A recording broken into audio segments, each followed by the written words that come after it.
Alright guys, well this Ruger is really performing really impressive. Just can't wait for the trigger to break in. I think after about 300 or 400 rounds, the trigger's really going to get easier and easier and get really smooth. Because my wife's is a little more broken into mine, and that thing feels awesome. So don't let these triggers discourage you when you first buy this. Get a few hundred rounds through it, and then you'll see a difference. They really ease up, they really do. Okay, I got 100 rounds through this, and it's been completely flawless. It's pretty easy to hit bullseye with it. I'm not going to say it's real easy to. I mean, I got to pretty much really hold the gun and concentrate and squeeze the trigger slowly to nail the bullseye. But like I said, when the trigger gets a little smoother and easier, that'll make that easier.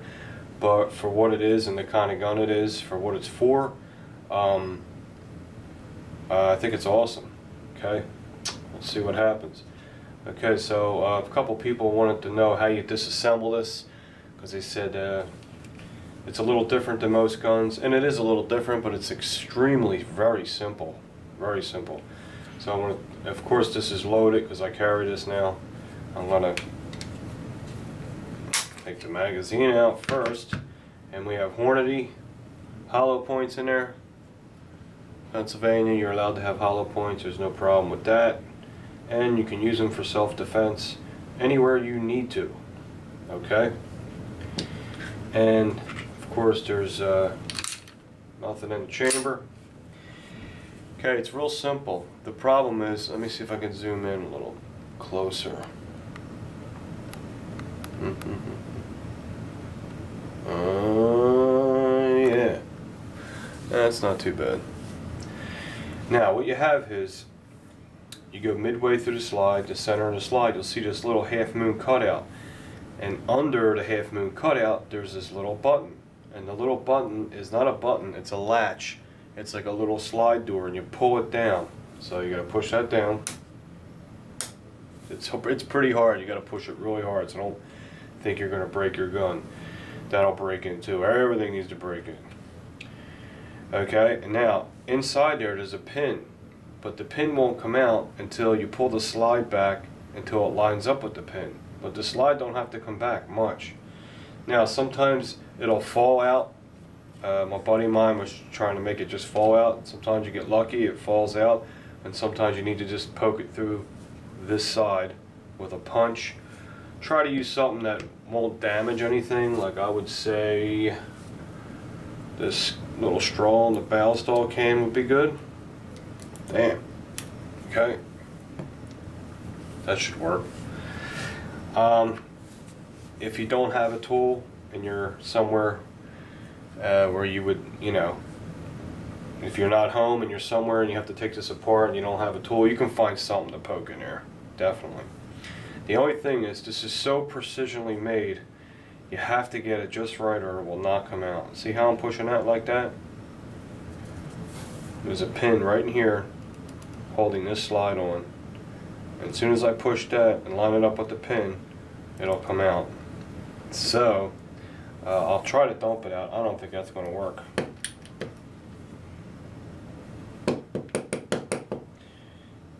And the problem with that is you got to keep the slide lined up at the same time.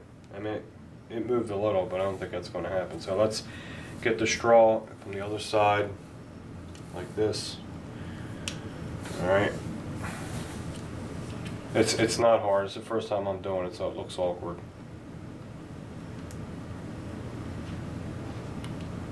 Okay, here it comes. So, and another good thing about this pin here, before you put it in, oil it up a little bit. It's okay if it's oiled up, and it'll make it easier to get it out, because once that's in and that door slides up, it's not getting out of there. So I don't think if you oil it, it'll fall out. So just grease that up. See that? Comes right out. And there it is, just don't lose it. And the slide comes right off. Wait for the camera to focus again, okay. Slide comes right off. And I I'm trying out frog lube, so I frog lube the guide rails.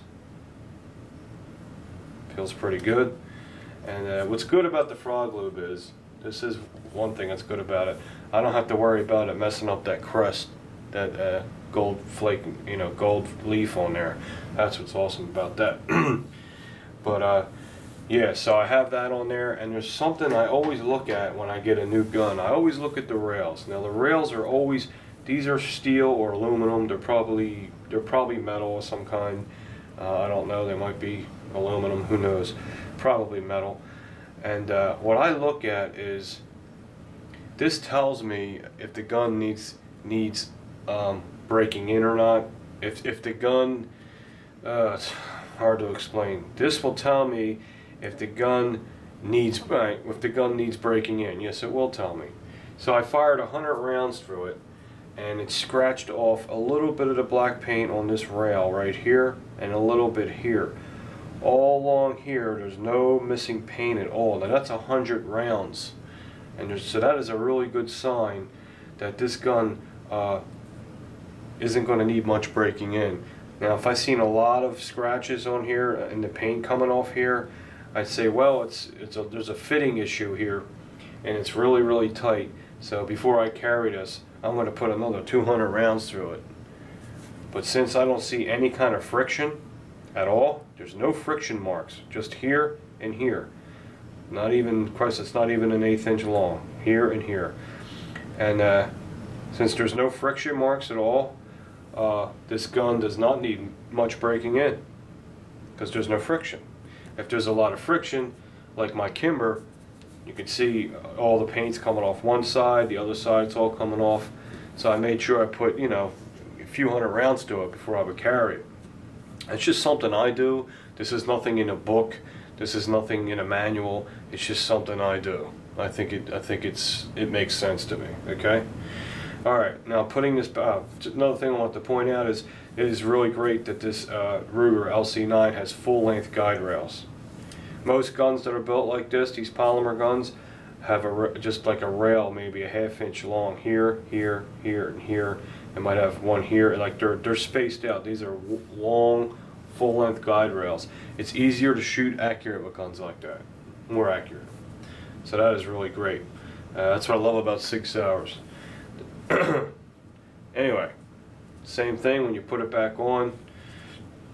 It goes right back on. Now for me lately, it's been tricky to get this back in. Now this is really, really dry. So I'll put a little bell stall in there. Just enough that's on the straw there. You kind of want this lube because this has to come in and out a lot.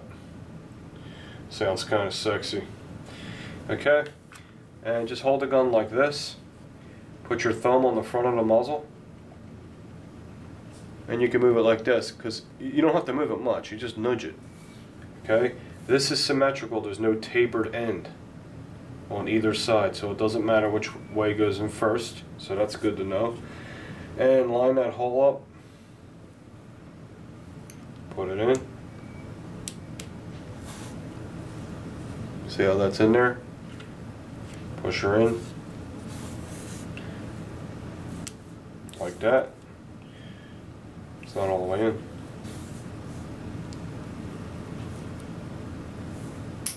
Okay, I got it. This ain't stiff enough. Okay, yeah, that's what she said, you're right. You can tell I'm in a great mood. Okay, it's all the way in. Now all you do is pull the little latch up so the pin cannot get out. Just pull it back up. There you go. Ain't that awesome?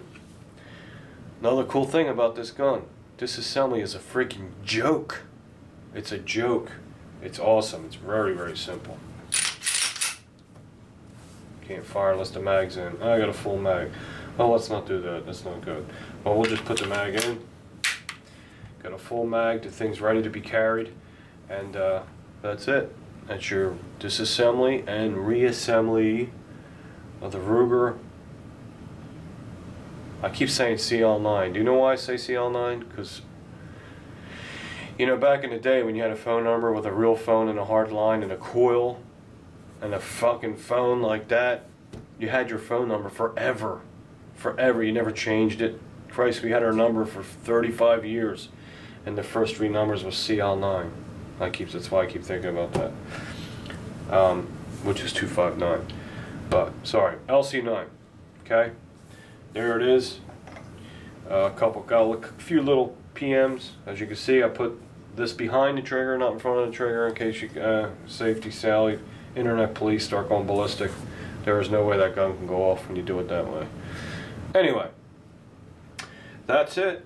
There it is. All right now I'm looking for is a holster for it. So tomorrow I'm going to go around the different gun shops, try to find a friggin' holster for it. Now, what I will do is I will not use this kind of holster. Anyone know why? I'm not going to use leather for this. I probably said it in my last video, but because I have a bad memory, I probably forgot what I say in my last video, so I think I'm coming up with something new, and I'm not. Alright, let's pretend I'm coming up with something new. Alright, I just came up with something new. I'm not going to use leather, because leather might, or probably, rubs a lot harder and buffs a lot more than cloth or nylon. I'm going to get a nylon holster purposely for this gun, because nylon is very easy on this kind of stuff. Very easy. Leather is very hard on that kind of stuff. So if you have one of these, I suggest I wouldn't use a leather holster for it. I'd use one of those cheap nylon ones. So the good news is you get this, you don't have to spend a lot of money. $15, you get yourself a little inside the waistband nylon Black Hawk holster. And that's good. You don't have to worry about that rubbing that off, because it don't grab and rub. The leather really holds onto it. You know what I'm saying? Hard to explain. Okay, don't get bummed out about the AK-47 deal. Don't worry about it. I'm just going to keep the Bulgarian Arsenal all original, because I have to, man. It would be really stupid if I took parts off of that, okay? I didn't mean to buy that AK. It was an impulse buy, and, but we're going to go. I'm sure there'll be another gun show within 2 months. There might be one next month. I have to look on the calendar, because in Philly, in Pennsylvania, there's gun shows all the time, okay? And you never know. I might find an AK at a gun shop. Okay, I got some money saved. I got enough money saved for just an average AK. They're not that much money. Okay, so we're going to do the series on that. We're going to leave the Bulgarian one, leave it alone. Alright guys, well I hope you enjoyed the video. Hope you learned something from it. I'll talk to you guys soon.